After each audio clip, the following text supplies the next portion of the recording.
So apparently I've got to do one of these videos, a day in the life of me, so welcome. My routine, all right, a day in the life of me. What's a typical day?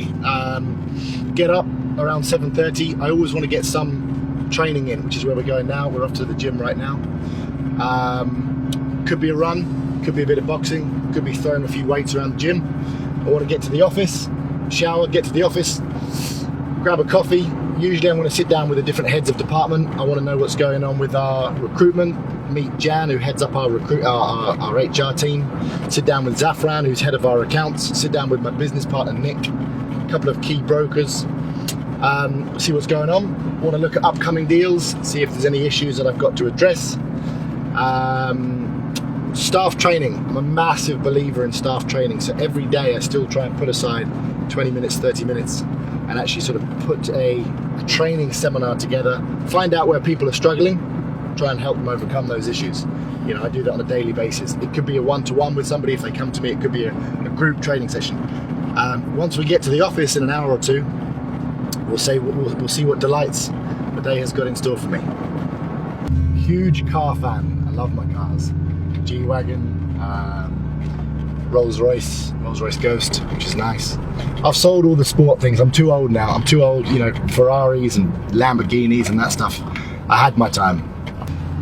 On the way to the gym, what am I thinking about? I'm trying to go through my plan ahead for the rest of the day. I know that I've got a very important 12 o'clock meeting. I've got to get to that. So I need to get finished in the gym, shower up. There's 3 or 4 meetings that I've got to have in the office first, so hopefully you'll be able to come and take a look around my office with me, see what I get up to in the office. But right now, my single focus is surviving this boxing session. I'm too out of shape at the moment, so I've got to get through it, get my gym session done, have a bit of breakfast, and then start the day, get in the office, get stuff done. It's good though, you know, you come out of the gym, you feel positive, you feel pumped up.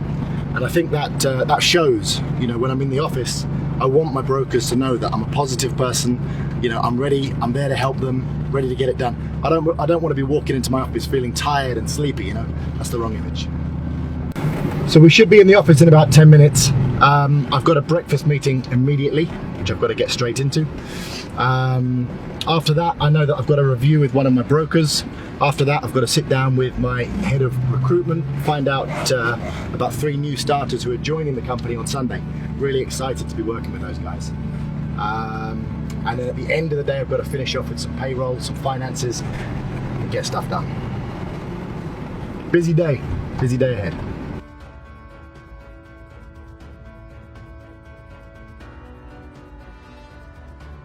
This is where I spend my life.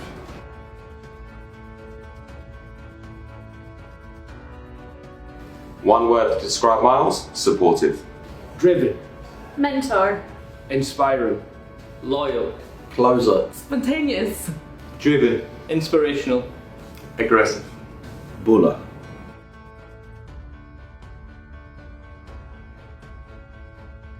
I've been working with Myles 6 years today, actually. I've worked with Myles now for 4.5 years. I've worked with him for a little over 2 years now. I've worked with Myles for 5 years. About 1.5 years now.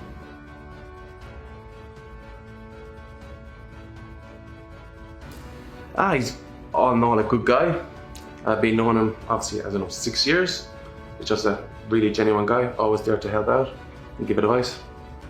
Because I've worked for him for so long, and because when I came to Dubai, I didn't know anything about sales. He literally took me from not knowing anything to teaching me everything that he knows and more.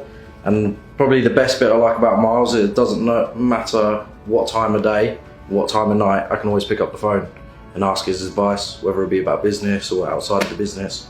So he's always there whenever you need him. He's very hands-on. He's always involved in the training of the brokers. He's often seen in the boardroom, his sleeves rolled up from the second day that the new brokers start their training week in the office, which is good. Inspiration is motivation. Obviously, everyone knows him in the market.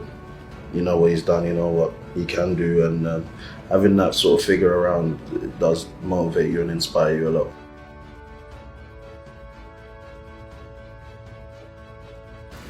it gets on your back a little bit, I suppose. That even though he's always there, and even though that he will pick up the phone anytime, he expects a lot from you, which is great, and that is a positive. But he's such a straight shooter that when you're maybe not having your best times, which everyone goes through, he's not afraid to tell you. Myles is always on your back. He's always pushing you, which can be a bad thing, but a good thing also, because he only wants you to do well. You know, probably because he expects a lot out of me. So like, if I have months where I'm like not performing, I sort of struggle to look at him because I know what he expects and what he knows that I'm capable of. So, it's a good thing at the end of the day. It gets me up, it gets me fired up.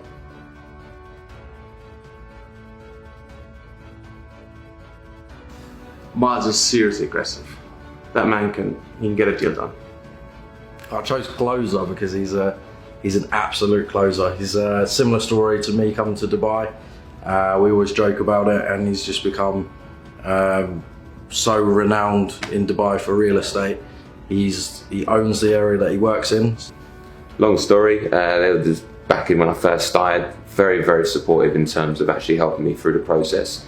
You know, I started with no experience in real estate at all.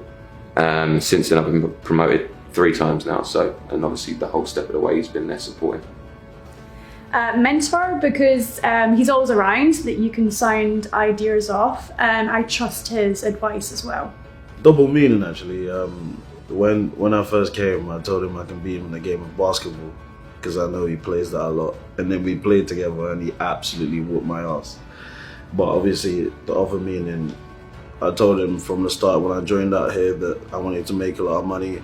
He made a lot of money at a young age, so that's all where that comes from.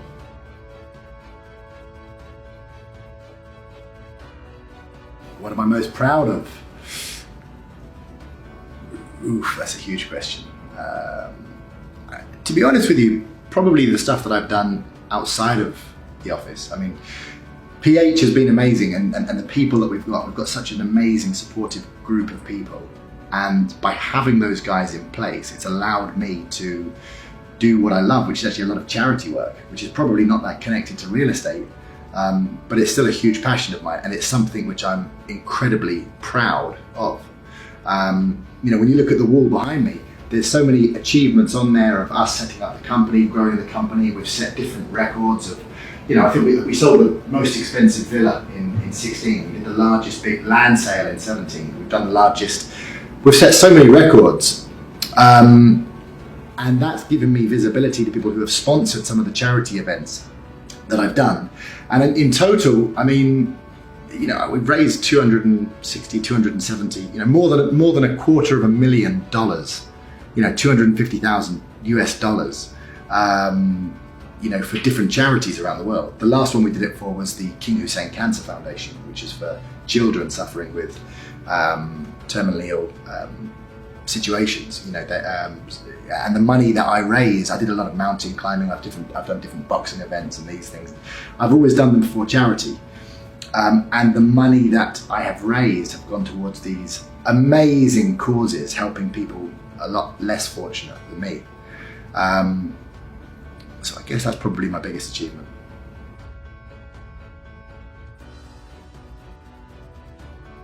Yeah, I do. I still meet clients. I'm obviously not as active as I was before, but a lot of the super high-end, high net worth clients, they want to deal with me.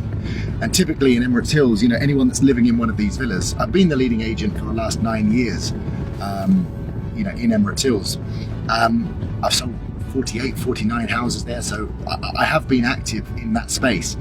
But typically these guys who own those high value homes for 10, 15 million dollars, they also own a stack of other properties, and that means I can pass them down to the brokers. That's the first thing. The second thing is, I think it's really important that I keep my finger on the pulse of what's happening with deals. You know, a lot of other company CEOs, MDs, chairman, you know, they don't do deals, and it's very easy to sit in their ivory tower and just preach about how it should be done. But you know, I practice what I preach. Emirates Hills 9 years ago, it was slightly different then. You know, I certainly wasn't being chauffeured to my meetings in Emirates Hills. That's for sure. You know, I was screeching around the corner in my Peugeot 306. You know, and that's when we started. I started the company. It was actually 10 years ago, not 9. We started off in a steel scrapyard in Al Quds, which was far from glamorous. There was 3 of us.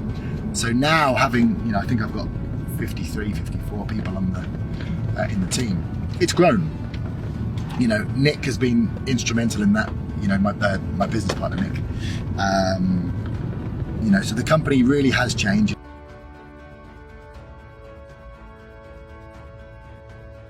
Because I'm antisocial.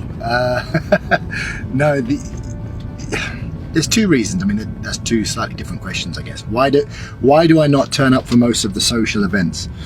To be quite frank, all of the social events that I used to turn up to, it's the same people discussing the same topics and putting their own spin on things, and I don't feel like I learn from those events. You know, I've turned up before and I've had the owner of a company telling me how amazing his company is, and then 2 months later they've gone bankrupt.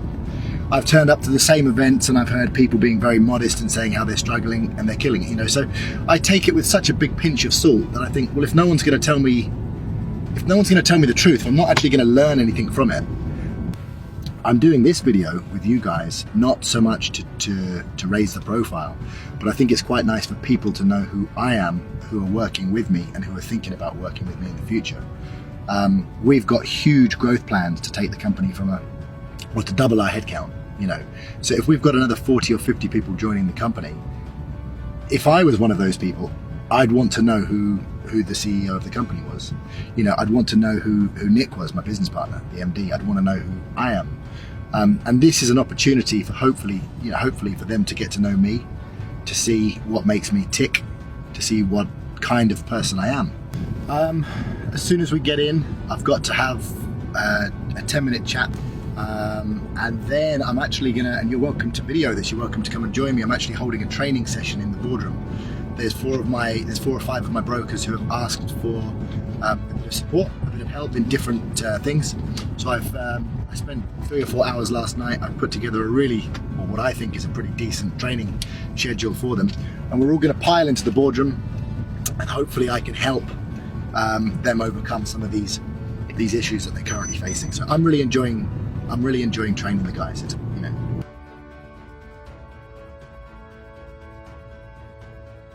We started off in a steel yard, as I mentioned before, with 3 brokers. 3 brokers led to 10 brokers, 10 to 15, 15 to 20.